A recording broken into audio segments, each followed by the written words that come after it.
What's up guys? Kumusta?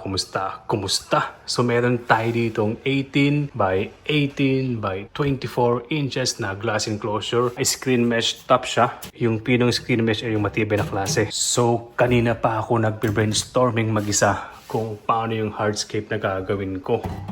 Mahirap mag-decide guys. First time ko mag-setup ng ganito kalaking glass enclosure na arboreal setup. Ito parang mas okay ito guys, ano?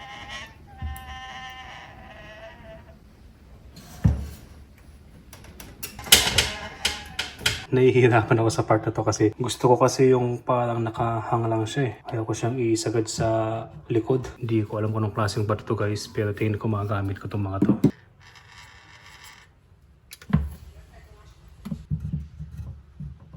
So far ay ito na yung kinalabasan ng ating hardscape. Namitan ko ng mga bato sa ilalim ng mga branches natin. Next guys ay ang paggamit ng polyurethane na foam adhesive. Nanigas na to kasi ito yung ginamit ko last time.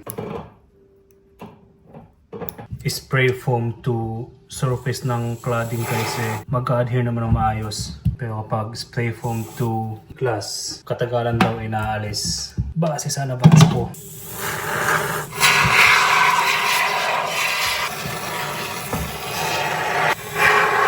Ito guys ay wala sa plano pero maglalagay ako ng mga bato dito sa sa hardscape natin. Pangdagdag aesthetic lang. Konti lang naman ang ilalagay kong bato.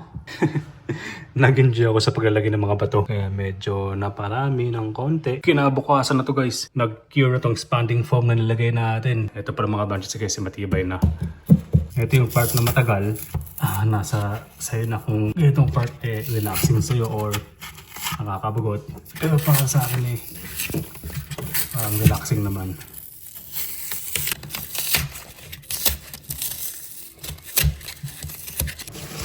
Ang daming naalis na foam guys.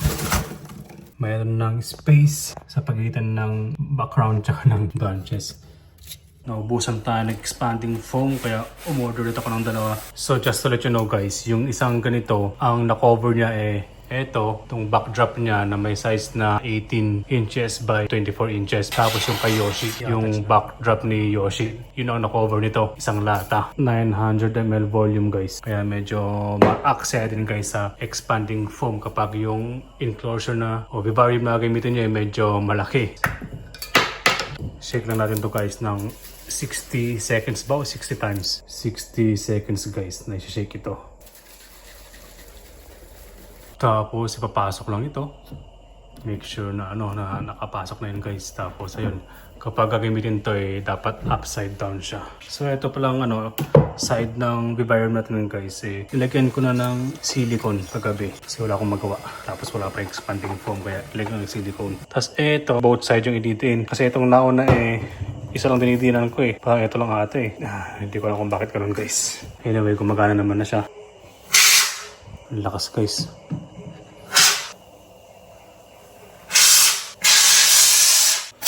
Pero may pumunta na sa screen mesh may lumalabas na dito guys sa pinakabungad niya. So dahil nakaglabs naman na ako guys ikakalat ko lang itong expanding foam kasi makapal yung nilagay. Tsaka ang lakas ng ng hangin ng lata. Makalat sa screen mesh kakalat-kalat ko na lang guys. Kaso ang kalat. Okay, tingin ko hindi effective yung kinakalat-kalat guys. Tingin ko dapat you're supposed to just leave it alone para mag-expand talaga ng maayos. Mas maamoy itong spray foam kaysa sa silicone na ginagamit ko. Pero yung amoy niya tolerable naman guys. Pero mas okay pa rin kapag gamit kayo ng mask. Yo guys, check this out. Matigas no. 15 minutes pa nakakalipas or 20 minutes. Matigas na siya. Ginagawa ko, hinihintay ko ng matagal to. Kinabukasan ko pa siya babalikan Kahit sa loob niya guys Siguro mas okay kapag mga isang oras siguro guys. Kasi pag pinupunit ko medyo malapot pa makunat pa pala may konting dikit pa. Siguro mga isang oras kasi pwede na. May pumatak dito. Pero madali lang siyang alisin. No problem. Gusto kong palitan tong nozzle niya kaso baka tayan natin. Ba't kaya nagkaganito to? Isang lata, dalawang nozzle yung pinobide nila.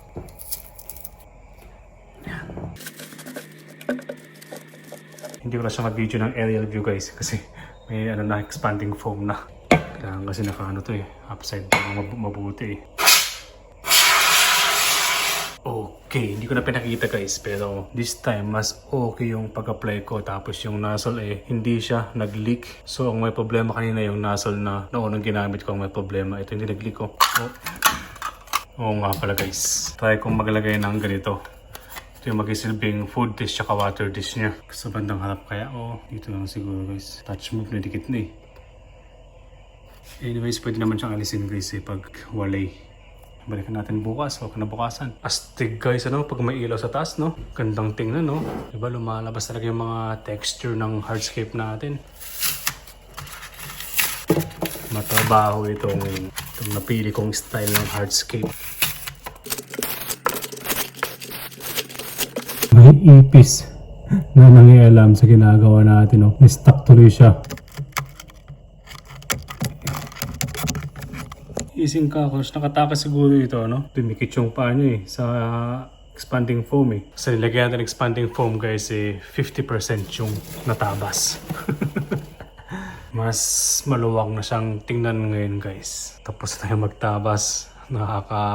Pagod lang pero relaxing naman. Ang next step natin guys ay ang paglapat ng silicone sa ating background tsaka sa makasay. Tapos lalapatan din natin ng sphagnum moss tsaka coco fiber. Etong coco fiber basa nung dumating. Kaya pinatuyo ko muna sa labas. Pinaarawan ko tuyong-tuyo na to guys. Pang malapit ang maubos tong ating silicone guys.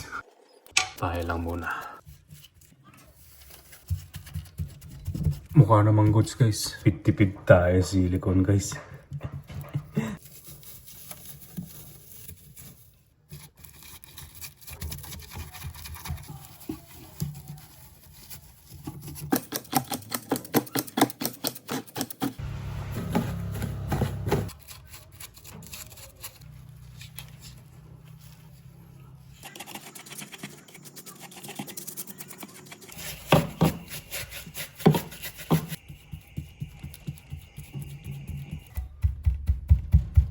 Napaka swerte ng pet natin na maninirahan dito. Hulaan nyo guys kung sino.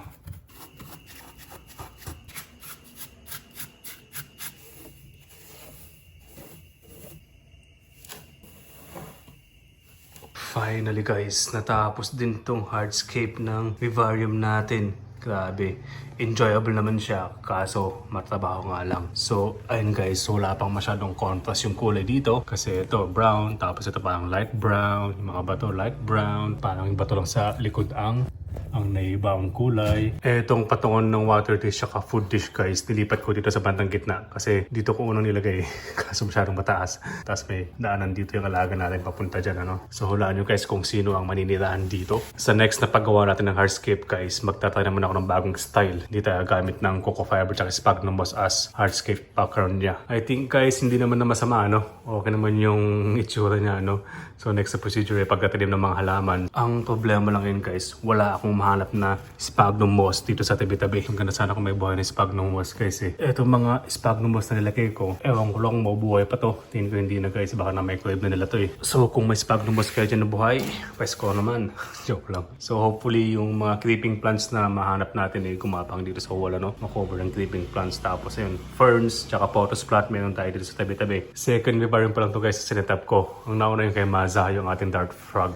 Bioactive din yun guys. Ganda din nun, nabuhay yung mga halaman sa loob. Kumalat ang kumalat. Kaso yung mga dart frogs din namatay dahil sa heat wave sa UK noon. Grabing init. Nasa trabaho naman ako noon. Namatay sila sa heat wave. Sana makapag-alaga tayo ng dart frog dito sa Pilipinas, Kaso kailangan siguro aircon yung room, O kaya nakatutok sa electric fan or may mga exhaust fan. So ayun guys, ayun ang ating first vivarium setup na arboreal.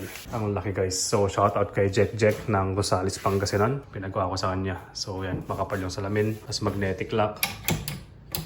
Yung screen mesh sa ilalim, nasabi ko na sa umpisa matibay na klase. Yung magkabilang side glass din. Tapos yung flooring, saka yung back, napag-usapan namin na yung cladding na lang. Hindi to plywood guys parang isang tipo ng cladding ito. So ayun, mabigat yung vivarium ito guys. So dapat may pwesto na ito sa final na pwesto niya bago lagyan ng mga tanim kasi bibigat pa ito. Kung malapit kayo sa Rosales, Pangasinan at gusto nyo magpagawa ng ganitong vivarium, message nyo lang si Jack. So ayun guys, maraming salamat at chill lang tayo lagi dito sa Schizo, Philippines. Yeah.